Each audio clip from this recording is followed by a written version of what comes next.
if you're furloughed from your job due to this coronavirus issue, you probably have a ton of anxiety right now from when are you going to go back to work? Can you claim unemployment? And it's all valid, but I'm going to show you how you can get through that. So,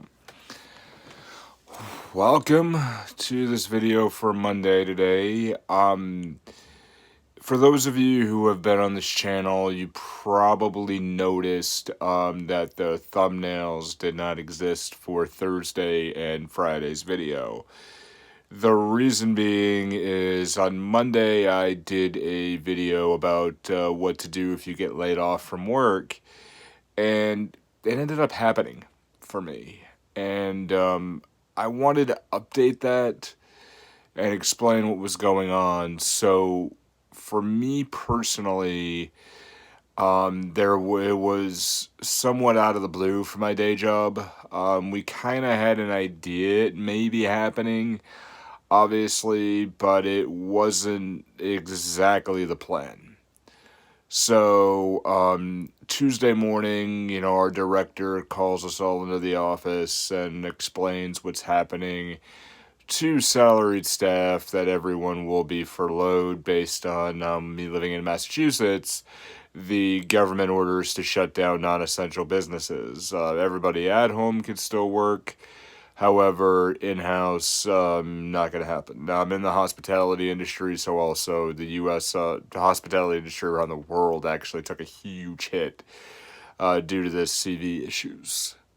So, it hit me hard, and I had to spend a lot of time during the days that I usually have that I usually do spend time for YouTube. I had to spend a lot of time just getting my head straight in reality, and then trying to figure out what our steps were going to be. Because the planned thing of me working from home wasn't working. So they had to change that around a bit. So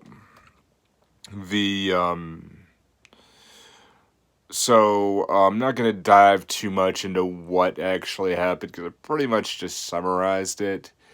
But to give you an idea of what happened in the short term, I had to file unemployment. I had to put out job applications. Also, being a personal trainer, I had to find ways to work that out, because all the gyms are closed. We kind of hit twofold here. So we figured it out. But for those of you who might be in the same situation, I have, some things we can do to be able to help. And I want to thank also my father-in-law. Gave me a lot of coaching for this, because he's been involved in the same situation a couple of times. And thankfully he's not currently, but he did walk it through very, very well. So, number one, what we gotta do is, before you do anything, give yourself some mental health time.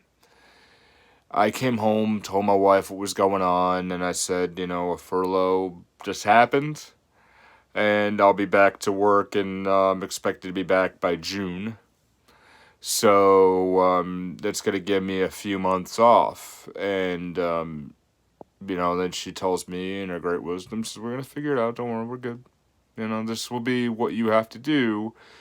But maybe you'll go to the gym more, once that's okay, and just you'll be good. You'll be fine.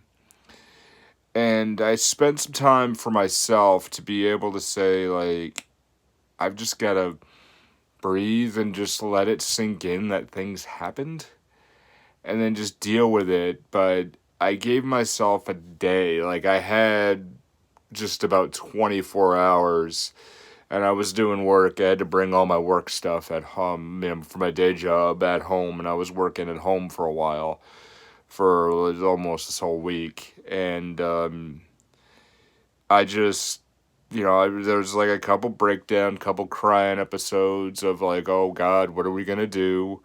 But just rode through it, and then found ways to be able to cope, and because it's like a death, you've got to deal with it like it did just happen. Like, okay, you've got to find ways to be able to get through it.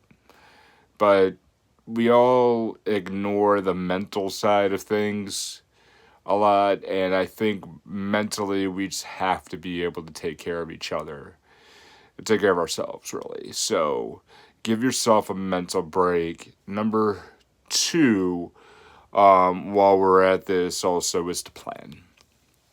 Financially plan things that happen and see what we can do to be better. Lucky enough, like I had a lot of paid time off for my day job, so I sunk that in a lot and said, okay, and they're going to pay us for our health insurance, so actually works out okay for a while, but financially planning is a huge factor and it has to be done closer to, sooner rather than later. You've got to get that done because it's like, oh my God, how am I going to pay my bills?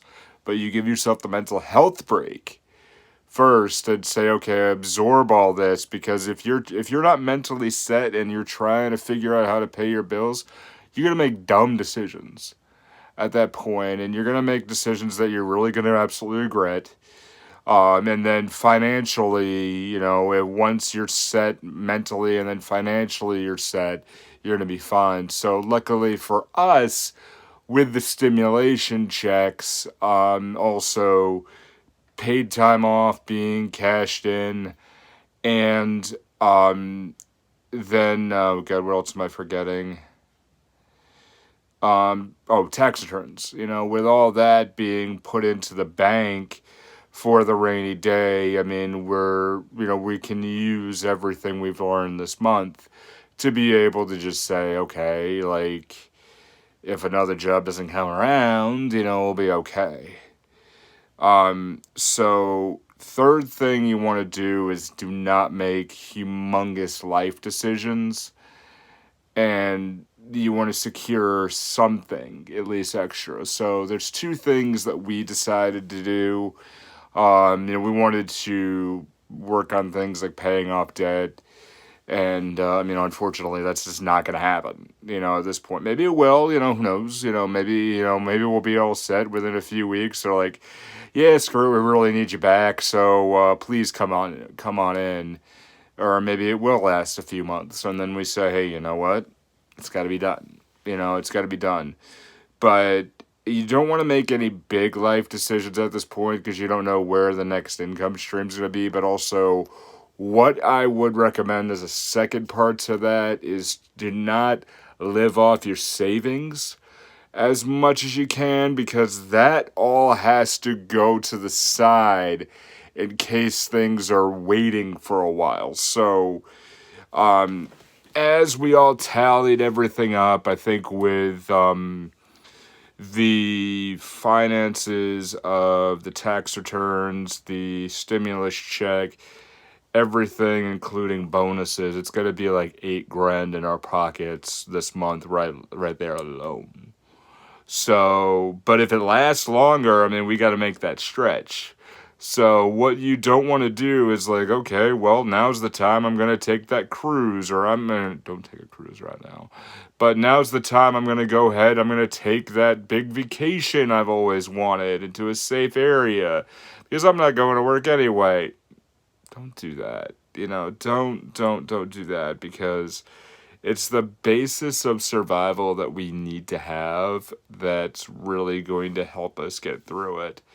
Hell, like right now in Massachusetts, the restaurants are only having takeout right now, and it is kind of slow.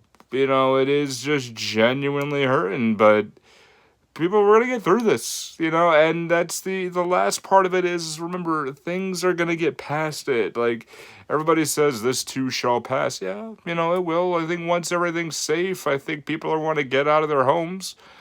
I mean, we were joking the other day, too, like, thankfully, liquor stores are going to be okay, because if you're with your significant other locked up in your house for 2 weeks, you're going to need a drink.